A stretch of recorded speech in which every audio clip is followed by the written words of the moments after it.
ರಾಹುಲ್ ಮತ್ತು ಕಾರ್ತಿಕ್ ಕಾಡಿನೊಳಗೆ ಮೊದಲ ಹೆಜ್ಜೆ ಇಟ್ರು. ಆದ್ರೆ ಅವರಿಗೆ ಗೊತ್ತಿರಲಿಲ್ಲ ಯಾರೋ ಅವರನ್ನು ನೋಡುತ್ತಿದ್ದರು. ಬೆಳಗಿನ ಸಮಯ. ಇಡೀ ಅಗುಂಬೆ ಹಳ್ಳಿ ಭಯದಿಂದ ನಿಶ್ಶಬ್ದವಾಗಿತ್ತು. ಆದರೆ ರಾಹುಲ್ ಮತ್ತು ಅವನ ಸ್ನೇಹಿತ ಕಾರ್ತಿಕ್ ಕಾಡಿನ ರಹಸ್ಯ ತಿರಿಯಲು ಹೊರಟರು. ಕಾರ್ತಿಕ್: ರಾಹುಲ್, ಇನ್ನೂ ಸಮಯ ಇದೆ, ಹಿಂದಿರುಗೋಣ. ರಾಹುಲ್: ಇಲ್ಲ ಕಾರ್ತಿಕ್, ಭಯದಿಂದ ಓಡಿದ್ರೆ ಸತ್ಯ ಎಂದಿಗೂ ಗೊತ್ತಾಗೋದಿಲ್ಲ. ಇಬ್ಬರೂ ಕಾಡಿನೊಳಗೆ ಹೆಜ್ಜೆ ಇಟ್ರು. ಎತ್ತರದ ಮರಗಳು, ದಟ್ಟ ಮಂಜು, ವಿಚಿತ್ರ ಪಕ್ಷಿಗಳ ಕೂಗು, ವಾತಾವರಣವೇ ಭಯ ಹುಟ್ಟಿಸುವಂತಿತ್ತು. ಸ್ವಲ್ಪ ದೂರ ನಡೆದಾಗ ಒಂದು ಹಳೆಯ ಕಾಲುದಾರಿ ಕಾಣಿಸಿತು. ಮರಗಳಿಗೆ ಕೆಂಪು ದಾರಗಳನ್ನು ಕಟ್ಟಲಾಗಿತ್ತು. ನೆಲದ ಮೇಲೆ ಒಡೆದ ಎಣ್ಣೆ ದೀಪ ಬಿದ್ದಿತ್ತು. ಕಾರ್ತಿಕ್: ಇದೆಲ್ಲ ತುಂಬಾ ವಿಚಿತ್ರವಾಗಿದೆ.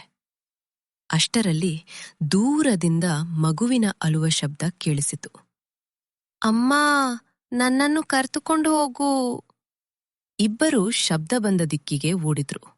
ಆದರೆ ಅಲ್ಲಿ ಯಾರೂ ಇರಲಿಲ್ಲ. ಹಠಾತ್ತನೆ ಒಂದು ಹಳೆಯ ಮರದ ಕೊಂಬೆಯಲ್ಲಿ ನೇತಾಡುತ್ತಿದ್ದ ಮರದ ಗೊಂಬೆ ಗಾಲಿ ಇಲ್ಲದಿದ್ದರೂ ನಿಧಾನವಾಗಿ ತೂಗಲು ಆರಂಭಿಸಿತು. ಇದು ಹೇಗೆ ಸಾಧ್ಯ? ರಾಹುಲ್: ಯಾರೋ ನಮ್ಮನ್ನು ಹೆದರಿಸಲು ಪ್ರಯತ್ನಿಸುತ್ತಿದ್ದಾರೆ. ಅಷ್ಟರಲ್ಲಿ ಕಾಡಿನೊಳಗಿನ ಪೊದೆಗಳ ಹಿಂದೆ ಒಂದು ಕಪ್ಪು ನೆರಳು ಕಾಣಿಸಿತು. ಇಬ್ಬರೂ ಟಾರ್ಚ್ ಬೆಳಕು ಹಾಕಿದ ಕ್ಷಣ ಆ ನೆರಳು ಕಣ್ಮರೆಯಾಯಿತು. ಅದೇ ಸಮಯದಲ್ಲಿ ಕಾಡಿನ ಒಳಗಿನಿಂದ ಒಂದು ಹಳೆಯ ದೇವಾಲಯದ ಗಂಟೆ ಸ್ವತಃ ಮೊಳಗಲು ಆರಂಭಿಸಿತು. Ton ton ton. ರಾಹುಲ್: ಈ ಕಾಡಿನ ಮಧ್ಯೆ ದೇವಾಲಯವೇ? ಮುಂದಿನ ಭಾಗ: ಶಾಪಗ್ರಸ್ತ ದೇವಾಲಯ ಮುಂದುವರಿಯುತ್ತದೆ.